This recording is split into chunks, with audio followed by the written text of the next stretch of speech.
सूर्यकवचं याज्ञवल्क्य उवाच शृणुष्व मुनिशार्दूल सूर्यस्य कवचं शुभं शरीरारोग्यदं दिव्यं सर्वसौभाग्यदायकं देदीप्यमानमुकुटं स्फुरन्मकरकुण्डलं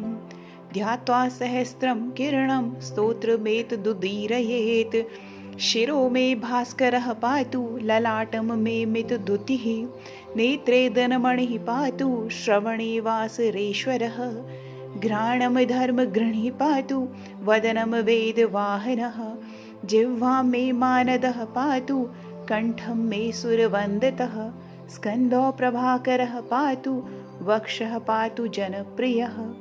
पातु पादो द्वादशात्मा सर्वाङ्गसकलेश्वरः सूर्यरक्षात्मकं स्तोत्रं लिखित्वा भूर्जपत्रके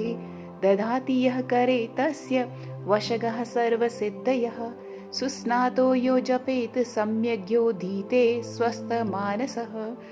सरोगमुक्तो दीर्घायु सुखं पुष्टिं च विन्दति इति श्री महायज्ञवल्क्य मुनिविरचितं सूर्यकवच स्तोत्रं सम्पूर्णम्।